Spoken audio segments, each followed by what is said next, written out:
નમસ્કાર મિત્રો, આજે આપણે વાત કરવાની છે નવોદયની અંદર ગણિત વિષય વિશે વાત કરવાની છે.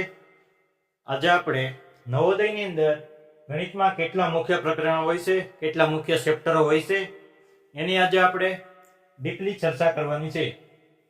અહીંયા તમને ટોટલ 13 પ્રકારના પ્રકરણો જોવા મળે છે જે નવોદયની અંદર મુખ્યત્વે ખૂબ જ ઉપયોગી થતા હોય છે. તો આજે આપણે વાત કરવાની છે ગણિતમાં આવતા મુખ્ય પ્રકરણો એટલે કે મુખ્ય ચેપ્ટરો વિશે વાત કરવાની છે.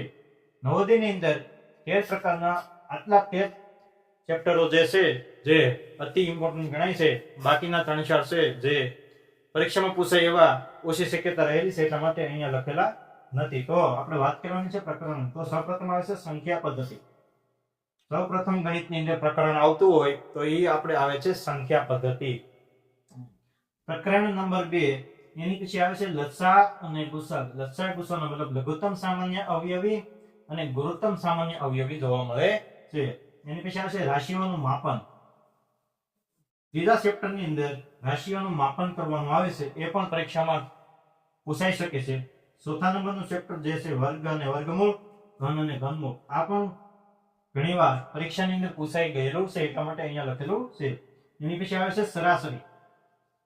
ગણિતની અંદર 5મું ચેપ્ટર જે આવે છે એ આપણે સરાસરી આવે છે. એની પછી આવે છે ટકાવારી. ટકાવારી પણ ખૂબ જ ઇમ્પોર્ટન્ટ ચેપ્ટર જોવા મળે છે ગણિતની અંદર. એની પછી આવે છે નફોખોટ. નફોખોટના પણ ઘણીવાર બહુ બધા સવાલો પૂછાતા હોય છે, એટલા માટે ટકાવારી અને નફોખોટને વર્તુળ કરેલા છે જે મુખ્ય ચેપ્ટરો હોઈ શકે. એની પછી આવે છે સાદું વ્યાજ. આની પછી આવે છે નવોદયની અંદર આપણે આવે છે 8મા નંબરનું ચેપ્ટર એટલે કે પ્રકરણ જે છે એની અંદર સાદું વ્યાજ. એની પછી ગુણોત્તર અને પ્રમાણ, જેમના રેશિયાવાળું હોય છે ચેપ્ટર એ ગુણોત્તર અને પ્રમાણ એ પણ પૂછાઈ શકે છે. એની પછી આવે છે સમય અને કામ. એની પછીનું જે ચેપ્ટર છે જેને આપણે ઝડપ, સમય અને અંતર કહી શકાય.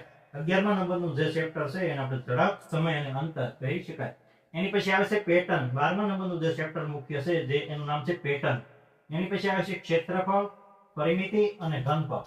આ ચેપ્ટર પણ ઘણી વખત પરીક્ષામાં પૂછાઈ ગયેલું જોવા મળે છે, એટલા માટે 13મા નંબરનું ચેપ્ટર આપણે ક્ષેત્રફળ, પરિમિતિ અને ઘનફળ કહી શકાય.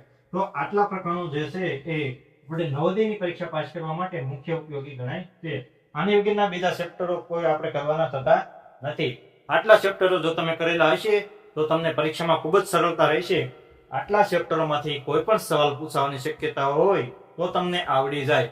અને વાત એ કરવાની છે કે જો તમે અમારી ચેનલ પર નવા હો તો અમારી ચેનલને સબસ્ક્રાઇબ કરવાનું ભૂલશો નહીં, જેથી કરીને નવોદય માટેનો કોઈ પણ નવો વિડીયો આવે તો સૌથી પહેલા માહિતી તમને મળી રહે. આવી જ રીતના આપણે રીઝનિંગ એટલે કે માનસિક ક્ષમતાની વાત કરવાની છે, એની અંદર કયા કયા ચેપ્ટરો પૂછાવાના છે. આવી જ રીતના આપણે ડીપલી ચેપ્ટરો વાઇઝ સમજવાનું છે. હવે આની પછીના વિડીયોમાં આપણે ચેપ્ટર વાઇઝ એટલે કે પ્રકરણ વાઇઝ એક પછી એક દાખલા ગણવાના છે. અને જો આટલા ચેપ્ટરો કરવા હોય તો આપણે આના માટે ગણિતમાં પ્રેક્ટિસ વધારવી જરૂરી છે. ગણિત અને રીઝનિંગને બંનેને સમય આપવો ખૂબ જ જરૂરી છે. જો તમે આટલા ચેપ્ટર કરી નાખશો ગણિતની અંદર તો તમારે બીજી કોઈ પણ પ્રકારની મૂંઝવણ રહેતી નથી. તો અમારી ચેનલને સબસ્ક્રાઇબ કરવાનું ભૂલશો નહીં. અને જે પણ વિદ્યાર્થી મિત્રો નવોદયની તૈયારી કરતા હોય તો એમના સુધી આ વિડીયો પહોંચાડી દેવા વિનંતી, જેથી કરીને એને પણ તૈયારી કરવા માટે ખૂબ જ સરળતા રહે અને પાસ થવાની ખૂબ જ શક્યતા વધી જાય. તો ધન્યવાદ.